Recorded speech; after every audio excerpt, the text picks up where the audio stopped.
Hello and welcome to what is to be my supplement video pre-ALIF. I'm going to go over all the supplements that I will be taking after the surgery. Bear in mind, my shirt says I have no idea what I'm doing. I am not a doctor. Please don't take my advice as gold. This is everything I have decided based on my own research. Consult with your medical professional if you're going through any kind of surgery to see what works best for you. That said, I'm going to get into it. So the first supplement I'm going to be taking, and I'm of the opinion that everybody who does not have kidney problems should be taking it, creatine monohydrate. One of my goals is to preserve muscle mass. I take 10 grams of this daily. 5 grams is what you need to preserve muscle, but recently there's been a lot of buzz about mental neurological benefits for taking 10, and there's really no downside except making your pee more expensive, so that's what I'm doing. I've been using this for years. I think it is extremely safe to do so, and nothing wrong with that. This next one is more of a food than a supplement, but it's protein powder. I need to make sure I get 1 gram per pound of body weight, not 1 pound per gram like I said in my initial video, and supplementing stuff I eat with protein powder is a way to do that. I will often have Greek yogurt. I'll put some of this in it. And there was a recent study about lead in protein powders, and Diametize was one of the few that was very low on lead. So just making sure you get enough protein each and every day. Not as much a supplement as it is food. So protein is food. It's always important to make sure you get enough, and I absolutely will be making sure I do.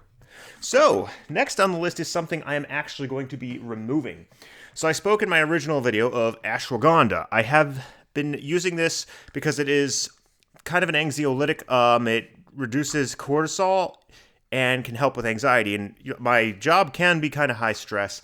However, I'm not going to be taking this post-surgery. In fact, I've stopped taking it now because chronically suppressing cortisol could potentially slow healing times.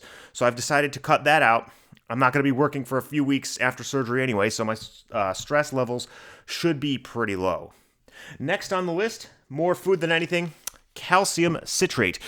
Citrate because it is the most absorbable version of calcium from what my research says. And naturally, I'm going to be building bones, and bones are made from calcium, so I want to make sure I'm getting it dietarily enough, but if I'm not, I will be taking these capsules. They're 250 milligrams per. So it's just a supplement in case I'm not getting enough through my diet.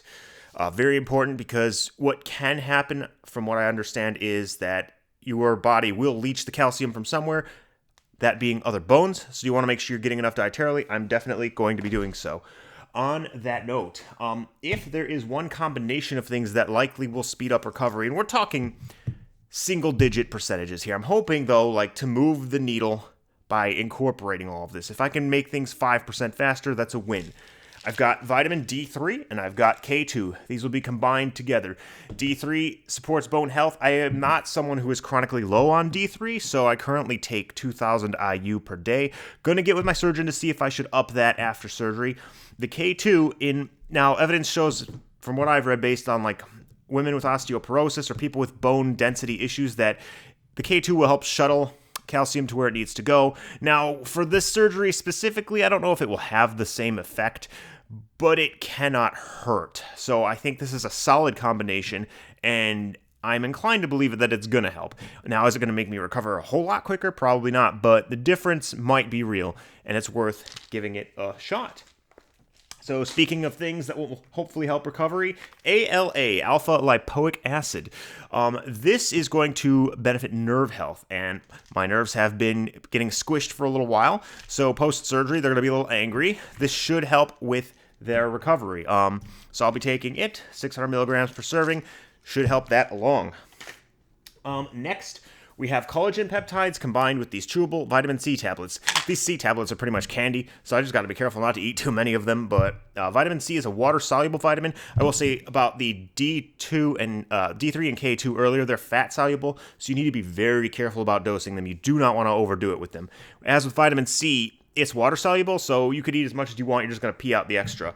So after surgery, these two combined are going to help with recovery of the incisions. After that point, once the incisions are pretty much healed, every time I go to PT about an hour beforehand, I will take this combination. This is a powder, so I'm going to see if I can mix it with cow's milk or something. But the idea is that it will help with all of the not necessarily the soft tissues that are being built and retrained. It will help with recovery on those. So this will help with healing and with PT before that, rather after that. Next on the list, magnesium glycinate. This is a very highly absorbable version of magnesium. I specifically am prone to low magnesium, so I take this anyway. It helps me relax at night. It helps me get to sleep. It is a parasympathetic nervous system activator, which means it calms your muscles down. So, like, if you're getting twitchiness, you're getting cramps, this will help with that. So I will be continuing my dosage of this. It's pretty solid, pretty safe. So, not too much more to go over. I will say, these next ones I am stopping before the surgery. Krill and fish oil. These are excellent heart health. They're excellent for healing, excellent for modulating inflammation, but they're also blood thinners. So a week before surgery, I'm going to stop taking these. Once bleeding is no longer a problem, I will resume them because they should aid in healing. Yeah, I think most people don't have enough vitamin D3 in their diet anyway. Not D3. I don't think most people have enough fish oil in their diet anyway. Why did I say D3? I'm thinking omega-3. So this helps with inflammation and whatnot. So this last one, I'm almost through it all already. Last one here is an insurance policy, a daily multivitamin. Can't hurt. It's just if I miss anything in my diet, if I didn't come, if there are any gaps, this should fill it in. I take it anyway because I'm a athletic individual, kind of high performing, so it's an insurance policy, nothing more. Does it make a big difference? Probably not, but it might make a small one. And very last, and actually least as well, glucosamine sulfate. This is actually the wrong glucosamine. This is HCI. I need to get glucosamine sulfate, but it's joint protection. In the context of the surgery, it probably won't matter too much. Perhaps with the facet joints, it might help a little, but joint protection is good to have anyway when you're walking, running, lifting, all of that good stuff.